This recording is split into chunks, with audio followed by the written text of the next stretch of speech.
This is Unit 2, pages 8 and 9 of Learn as You Play Flute. We cover a couple of points to begin with. The pause sign over notes, which extends a note longer than its original value. In this case, there's a C with a pause over the top of it on a C minim. So I would say this note maybe should last 3.5 beats instead of 2.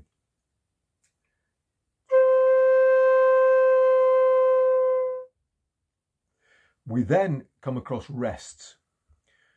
The rests we encounter in this unit are blocks on lines called minim rests, which are worth 2 counts, 2 crotchet counts in this case, and crotchet rests, which look like seagulls flying sideways, and those last for 1 count.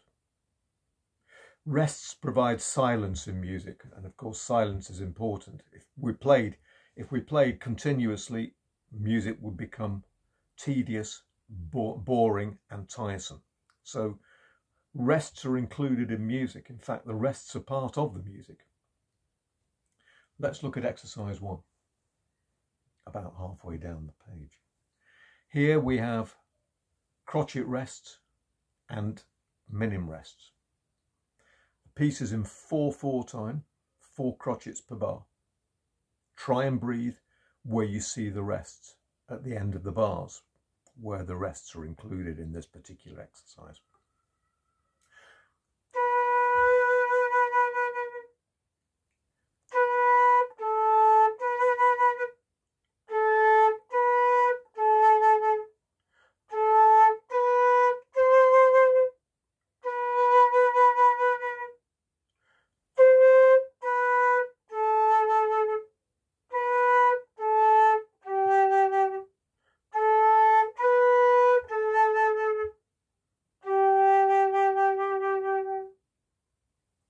It may be that you're still having problems breathing from the beginning of the bar and then taking a breath at the end of the bar.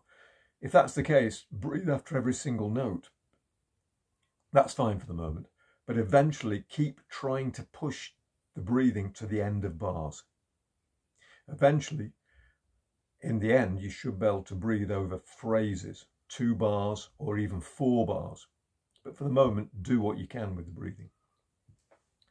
Exercise 2 is in 3/4, 3 counts per bar.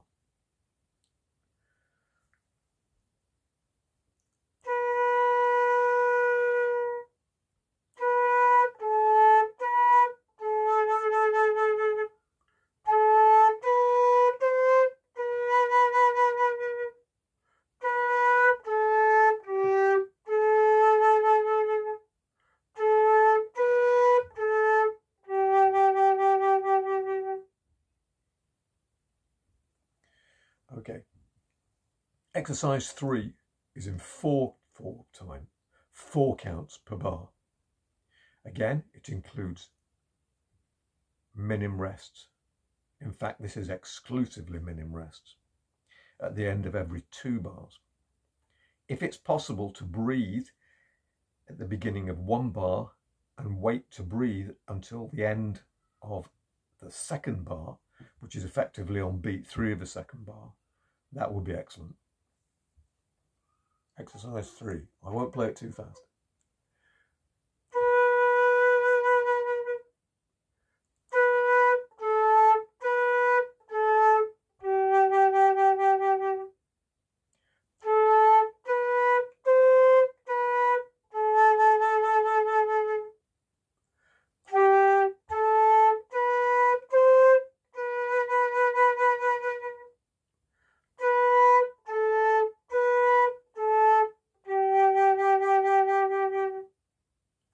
Now in that exercise, the only notes, in fact in all these exercises, the only notes that are played are G's, A's, B's and C's. So they're the notes that have been included so far in Unit 1. The idea is to get used to those notes before playing anything more difficult. and also to introduce other concepts like rests and pauses. And of course, breathing as well, and tonguing. Remember to tongue the notes. On to page 9. This piece is called Minuetto. It's by the English composer James Hook. James Hook wrote a lot of flute music, solos, sonatas, duets, trios, and so on. And I think he lived at the end of the 18th century. I'm pretty sure he did. Here we go. This is in 3/4. It's a minuet, and so it's fairly fast. I won't play it too fast to begin with.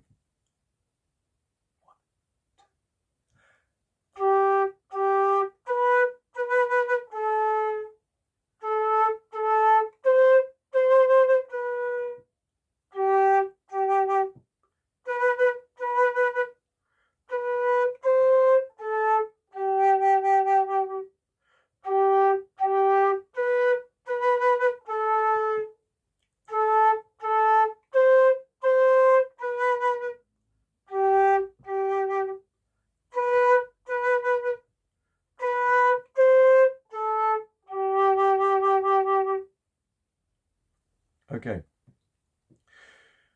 Again, the rests come at the end of every second bar. So if you can breathe at the beginning and then breathe at the end of the bar, that would be excellent. Don't worry if you can't. The next section is on tone development. I'll read what Peter Wastall's written. One of the best ways to develop a full tone is to play individual long notes in the exercise that follows. Carry out the following drill. 1. Listen closely to the sound, aiming for a full, even tone. 2. Check that the diaphragm, the section of the body at the bottom of the lungs, is giving light support to the airstream.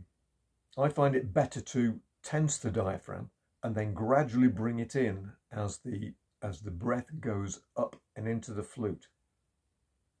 It's a bit like having a reservoir of air. It's like having a pair of bellows where you're gradually letting the air out. 3. Experiment with the air column to see which blowing angle gives the best result. I think what we've said before actually is to the point. Remember to blow down into the flute. Keep the body straight if you can. I'm sitting down when I do these early exercises, well, early units. Point 4, it says check the amount of lower lip that is covering the embouchure hole. Usually a coverage of about 1/3 will produce a good result. I disagree with that. I think you should aim to put the bottom of the red of the lips to the bottom of the blowhole. Then you won't cover up the blowhole, because if you cover up the blowhole with any amount of air, any amount of lip from the bottom lip, then you restrict the amount of air going into the flute, like so.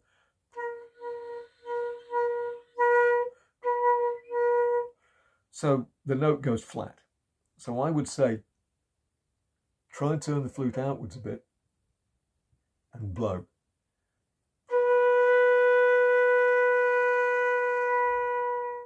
Remember to aim that air down into the instrument.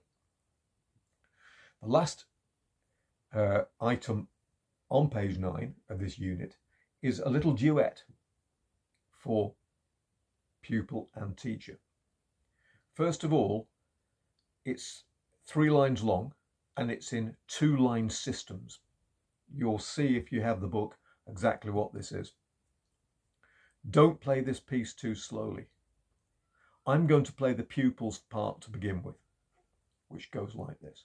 It's in 4/4 time. Be careful of the rests at the beginning of the bars. Okay, 1, 2, 3, 4, 1.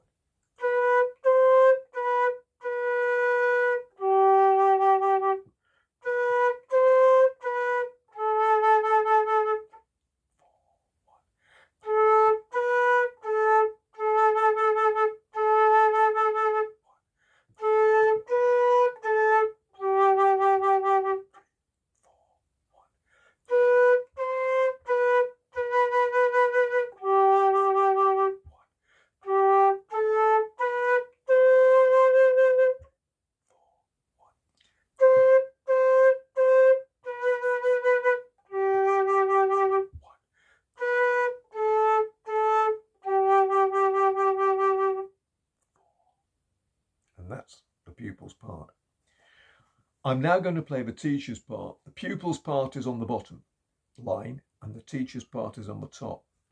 So I'll play the teacher's part and I'll count it in, and you may like to play along with me.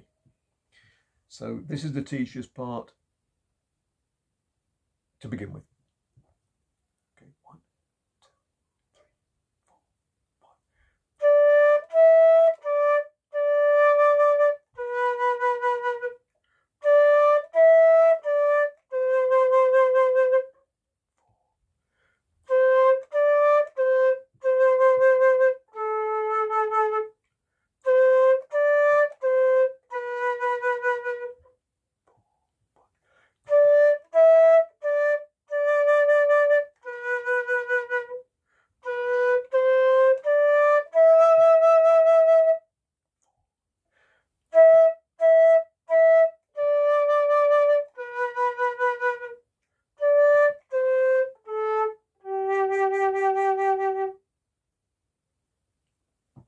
Okay, I hope you're coping okay with all this music and all these concepts being presented. I think with time, if you try and practice every day, 5-10 minutes to begin with, or longer if possible, then the flute should be developing nicely into something which is quite listenable. Take your time. Remember, as Trevor Y, the great English flute teacher, said, it's all a question of time, patience, and intelligent work.